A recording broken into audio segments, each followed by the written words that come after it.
نحمده ونصلي على رسوله الكريم أما بعد فأعوذ بالله من الشيطان الرجيم بسم الله الرحمن الرحيم إن الذين قالوا ربنا الله ثم استقاموا تتنزل عليهم الملائكة ألا تخافوا ولا تحزنوا وأبشروا بالجنة التي كنتم توعدون صدق الله العظيم وصدق رسوله النبي الكريم ونحن على ذلك لمن الشاهدين والشاکرین والحمد للہ رب العالمین۔ حضرات علماء کرام، خصوصاً صدر جلسہ مربی محترم مشفق محترم حضرت علامہ مولانا نظام الدین صاحب قاسمی دامت برکاتہم العالیہ، سامعین اعظام، نوجوان ساتھیوں، عزیز بچوں، پردہ نشین میری مائیں اور بہنیں، میں نے آپ حضرات کے سامنے قرآن کریم کی جو آیت تلاوت کی ہے، جس میں اللہ تبارک و تعالیٰ کا فرمان ہے، جس کا مفہوم ہے کہ جو لوگ ایمان لانے کے بعد اپنے ایمان پر جم جاتے ہیں، استقامت اختیار کرتے ہیں، تو دوستو بزرگوں، بسا اوقات اللہ ان کی فرشتوں کے ذریعہ مدد فرماتے ہیں اور ان کے دلوں سے خوف، گھبراہٹ، حزن، ملال سب کو دور فرما دیتا ہے، اور ساتھ ہی ساتھ اللہ تبارک و تعالیٰ ان کے لیے جنت کی بشارت بھی سنا دیتا ہے۔ دوستو بزرگوں، استقامت ایک عظیم دولت ہے۔ آج اس دولت کے ساتھ ہمارا سلوک جو ہے وہ مذاقانہ ہے۔ اسلام کے ہر عمل پر استقامت ضروری ہے، چاہے وہ نماز ہو، روزہ ہو، حج ہو، زکوٰۃ ہو، دوستو بزرگوں، علماء سے تعلقات ہوں، مدارس ہوں، مساجد ہوں، مکاتب ہوں، دوستو بزرگوں، ہر عمل کے اندر استقامت ہو، جماؤ ہو۔ اللہ کے نبی صلی اللہ علیہ وسلم جو بخشائے ہیں، قرآن میں اللہ نے فرمایا اِنَّا فَتَحْنَا لَكَ فَتْحًا مُبِينًا، اس کے باوجود اللہ کے نبی حضور محمد الرسول اللہ صلی اللہ علیہ وسلم استقامت کی دعا مانگتے تھے۔ ہم میں سے کتنے ایسے لوگ ہوں گے جو اپنی دعاؤں میں استقامت کی دعا مانگتے ہوں گے؟ دوستو بزرگوں، اس لیے آج نیت کر لیں کہ جہاں ہم دعا مانگیں گے اپنے حق میں، دوسروں کے حق میں، اپنے ضرورت کے لیے، وہیں استقامت کی بھی دعا مانگیں گے۔ اللہ دین پر، ایمان پر، اسلام پر استقامت نصیب فرما۔ ایک عظیم دولت ہے۔ دوستو بزرگوں، بعض لوگ یہ کہتے ہیں، میں ہر جگہ کہتا ہوں، بعض لوگ کہتے ہیں کہ جدھر کی بارش ادھر کی چھتری۔ یہ ڈائیلاگ کرنے والے، کہنے والوں کو میں کہتا ہوں کہ تمہارا ڈائیلاگ تمہیں مبارک ہو۔ جدھر کی بارش ادھر کی چھتری، یہ صرف بارش کے موسم کے لیے ڈائیلاگ ہے، نہ کہ اس ڈائیلاگ کو لا کر اسلام میں، قرآن میں، حدیث میں، نبی کے باتوں میں، صحابہ کرام کی زندگی میں دوستو بزرگوں کہنا یہ نہایت ہی بے ادبی اور غلط بات ہے۔ دوستو بزرگوں، میں ایک واقعہ سناتا چلوں تاکہ بات آپ کو سمجھ میں آ جائے۔ بہت مختصر وقت ہے۔ استقامت پر اللہ کیا صلہ عطا فرماتا ہے، اور حالات آئے، حالات کا لوگوں نے مقابلہ کیا، جمے رہے، ڈٹے رہے، لیکن استقامت کو نہ چھوڑا۔ ایمان پر، اسلام پر جو استقامت نصیب ہو گیا تھا، ان کو انہوں نے گوایا نہیں، ان کو انہوں نے چھوڑا نہیں۔ حضرت عبداللہ ذوالبجادین رضی اللہ تعالیٰ عنہ، دوستو بزرگوں، نوجوان صحابی ہے، بڑا خوبصورت صحابی ہے۔ دوستو بزرگوں، ابھی آپ کی شادی بھی نہیں ہوئی ہے، ابھی آپ کا نام عبدالعزیٰ ہے۔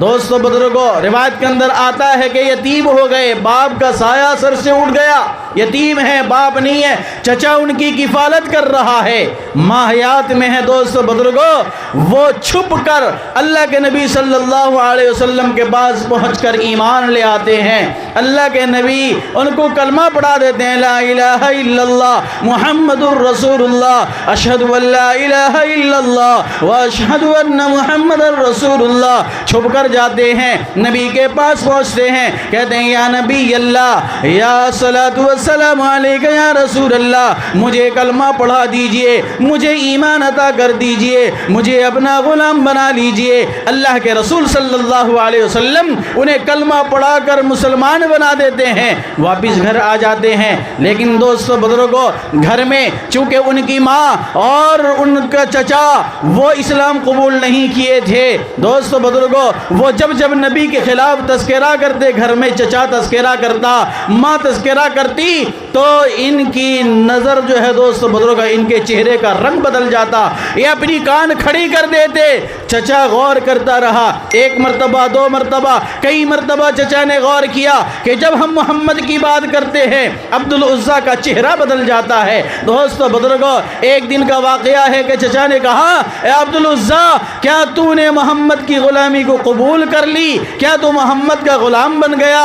دوستو بزرگوں ایمان کو چھپائے ہوئے وہ نوجوان تھا، لیکن چچا کے سوال کرنے پر جواب دیتا ہے کہ چچا جان میں نے محمد کی غلامی قبول کر لی ہے، میں نے محمد کا کلمہ پڑھ لیا ہے، میں اسلام قبول کر چکا ہوں، میں نبی کو نبی ماننے لگا ہوں۔ چچا نے کہا تو صابی ہو گیا، بے دین ہو گیا، باز آ جا اپنے آبا و اجداد کی طرف واپس لوٹ کر آ جا، لات حبل عزا منات کی پوجا کرنے لگ جا۔ اس نے کہا کہ نہیں، مجھے جو بلندی معرفت کی مل گئی ہے میں ہرگز اس سے بات نہیں آ سکتا۔ دوستو بزرگوں روایت کے اندر آتا ہے کہ عبدالعزیٰ جن کا نام عبداللہ ذو البجیدین تھا، اس کے چچا نے کہا کہ تیرے بدن سے کپڑے نکال لوں گا اور جائیداد سے تجھے کوئی حصہ بھی نہیں دوں گا، اور جو میرے پاس رقم ہے، اشیاء ہیں، زر ہے، اثاثہ ہیں، ان میں بھی تجھے کوئی حصہ نہیں دیا جائے گا۔ تو دوستو بزرگوں عبداللہ ذو البجیدین کہتے ہیں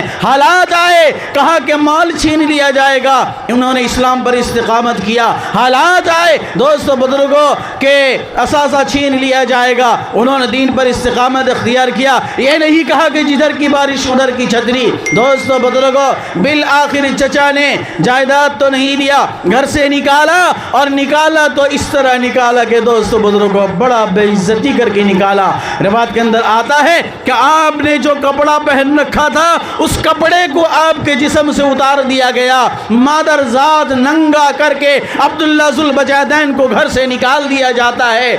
دوستو بزرگوں عبداللہ ذو البجیدین کی آنکھوں میں آنسو ہے، آج اور جاتے ہیں ماں کے پاس، کہتے ہیں اماں میرے کپڑے چچا نے اتار لیے، اوپر کا کپڑا بھی چچا نے اتار لیا، نیچے کے کپڑا بھی چچا نے اتار لیا، مادر ذات ننگا ہوں، اے اماں کوئی تو کپڑا دے دو جس کو کہ میں پہن کر اپنی سطر چھپا لوں، اپنی شرمگاہ کو چھپا لوں۔ ماں ایک کپڑا اٹھا کر پھینک دیتی ہے۔ دوست بزرگوں عبداللہ ذو البجیدین اس کے دو ٹکڑے کرتے ہیں، ایک ٹکڑا نیچے باندھ لیتے ہیں، دوسرا اوپر اوڑھ لیتے ہیں، دربار مصطفیٰ میں جاتے ہیں۔ اللہ کے رسول صلی اللہ علیہ وسلم دور سے دیکھ کر پہچان لیتے ہیں کہ عبداللہ ذو البجیدین ہیں۔ اس کے اوپر حالات آئے لیکن اس نے ایمان کو نہ چھوڑا، اس کے اوپر حالات آئے اس نے دین کو نہیں چھوڑا، اس کے اوپر حالات آئے اس نے میرے غلامی کو اختیار کیا، قبول کیا، نہیں چھوڑا۔ دوستو بزرگوں قریب آئے، کہا کہ یا نبی اللہ الصلاۃ والسلام علیک یا رسول اللہ، میرے ساتھ یہ معاملہ ہوا،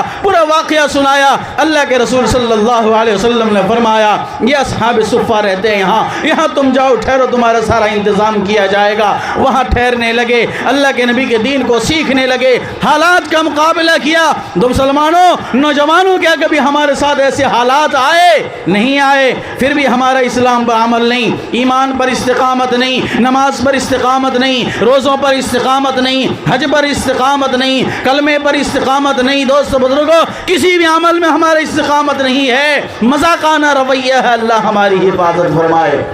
دوستو بزرگوں عبداللہ ذو البجیدین اللہ کے رسول صلی اللہ علیہ وسلم چند دنوں کے بعد ایک غزوہ کے لیے نکلے تو ساتھ میں عبداللہ ذو البجیدین کو بھی بلا لیا، جانے لگے۔ عبداللہ کہتے ہیں یا نبی اللہ الصلاۃ والسلام علیک یا رسول اللہ، جہاد میں جا رہے ہیں، میں بھی آپ کے ساتھ جا رہا ہوں، آپ اللہ سے دعا فرما دیجئے کہ اللہ میری شہادت کو قبول فرما لے، میں لڑتے لڑتے اللہ کے راستے میں شہید ہونا چاہتا ہوں۔ اللہ کے رسول صلی اللہ علیہ وسلم نے وہ دعا نہیں کی جو عبداللہ چاہتے تھے، آپ نے پلٹ کر دعا مانگی، کہا کہ اللہ یا ارحم الراحمین دشمنوں اس کا خون عبداللہ ذوالبجادین کا خون دشمنوں پر حرام کر دے.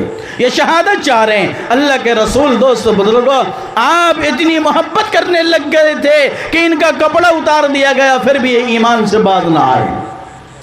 روایت کے اندر آتا ہے گئے راستے میں ہی ان کا انتقال ہو جاتا ہے. دوستو بزرگوں اللہ کے نبی صلی اللہ علیہ وسلم عبداللہ ذوالبجادین کو اپنے ہاتھوں سے نہلاتے ہیں اور اپنا چادر اتار کر عبداللہ ذوالبجادین کے کفن کے لیے دے دیتے ہیں. اور دوستو بزرگوں ہم نے دیکھا ہے کہ قبر میں جب میت کو اتارا جاتا ہے کوئی اپنا آدمی اس کو قبر میں اتارتا ہے. یہاں پر دوستو بزرگوں اللہ کے رسول صلی اللہ علیہ وسلم نے کہا کہ قبر میں کوئی نہ اترے, میں محمد عبداللہ ذوالبجادین کو قبر میں اتاروں گا. کیوں کہ عبداللہ ذوالبجادین کا ایمان اتنا پاورفل تھا. روایت کے اندر آتا ہے کہ مسجد نبوی کے دروازے کے پاس عبداللہ ذوالبجادین زور سے اللہ اللہ کہتے تو حضرت عمر ڈانٹ دیتے, کہا کہ عبداللہ اتنی زور سے کیوں اللہ اللہ کہہ رہے ہو. دوست بزرگوں اس کی وکالت کرنے اللہ کے رسول آ جاتے, کہتے ہیں کہ عمر عبداللہ ذوالبجادین کو نہ ڈانٹو, ان کو سخت بات نہ کہو, وہ جب دل سے اللہ کہتا ہے تمہیں پتہ نہیں مسجد نبوی کے در و دیوار جھوم جاتے ہیں. وہ عبداللہ ذوالبجادین جو مسجد میں بیٹھ کر تلاوت کرتے تو بلند آواز سے تلاوت کرتے, عمر آتے ڈانٹ دیتے, کہا کہ عبداللہ ذوالبجادین اتنی زور سے تلاوت نہ کرو. آقا وکالت کرتے, کہتے کہ عمر عبداللہ ذوالبجادین کو بلند آواز سے تلاوت کرنے سے نہ روکو, وہ جو تلاوت کرتا ہے اللہ کا عرش بھی جھوم جاتا ہے. اللہ بہت ہی محبت کے ساتھ بے انتہا محبت کے ساتھ عبداللہ ذوالبجادین کی تلاوت کو سنتا ہے. دوستو بزرگوں میں عرض کر رہا تھا اللہ کے رسول نے ان کو قبر سے اتارا, پھر مٹی پہنا دیا گیا. اس کے بعد آقا دعا فرماتے یا اللہ یا رحم الراحمین یا اکرم الاکرمین یا اللہ یا رحمان یا رحیم, یا اللہ جب میں یہ ایمان لایا میں اس سے راضی تھا, تو راضی ہو جا. یا اللہ یہ اس حال میں ایمان لایا کہ اس کے کپڑے اتار لیے گئے, میں اس پہ راضی تھا, تو راضی ہو جا.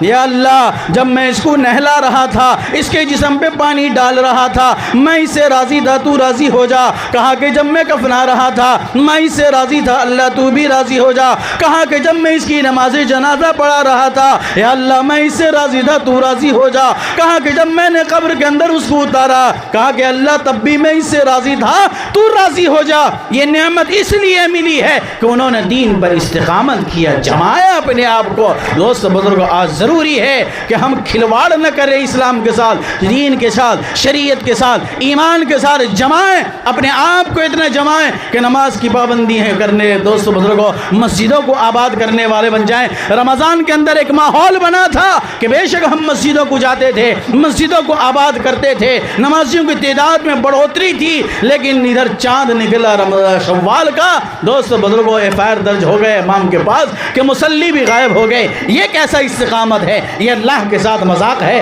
رمضان کا منشا مقصد ہی تھا کہ یا ایھا الذین آمنوا کتب علیکم الصیام کما کتب علی الذین من قبلکم لعلکم تتقون, تمہارے اندر تقوی آ جائے, اللہ کا ڈر آ جائے. اور روزدار جس کے اندر اللہ کا ڈر آیا تھا, آدھا گھنٹہ باقی ہے. دوست بزرگوں کہنے والے کسی نے کہا کہ گھر میں کوئی نہیں ہے, ٹھنڈا پانی ہے, کھانے پینے کا سامان رکھا ہوا ہے کچن میں, کھا لے. وہ کہتا ہے اللہ دیکھ رہا ہے, کوئی گھر میں نہیں ہے تو کیا بات ہے, اللہ دیکھ رہا ہے. جو تقوی اللہ دیکھ رہا ہے کہ پیدا ہوا تھا دوستو بزرگوں اس پہ ہمیں ثابت قدم رہنا چاہیے تھا کہ اللہ دیکھ رہا ہے. مؤذن پکار رہا ہے, ہم کیا کر رہے ہیں, ہمارا وقت کہاں گزر رہا ہے, اللہ دیکھ رہا ہے. ہم جھوٹ بول رہے ہیں, اللہ دیکھ رہا ہے. ہم غیبت کر رہے ہیں, اللہ دیکھ رہا ہے. ہم خرافات میں مشغول ہیں. دوستو بزرگوں یہ مذاق ہرگز نہ کریں. پھر کبھی انشاءاللہ موقع ملا. دوستو بزرگوں اپنا وقت ہو چکا ہے, بڑا پروگرام ہے, میرے بعد دیگر علماء کرام تشریف لانے والے ہیں. دوستو بزرگوں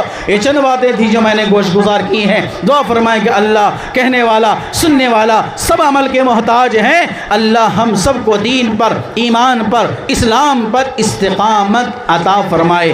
آمین. وآخر دعوانا ان الحمدللہ رب العالمین. السلام علیکم ورحمۃ اللہ.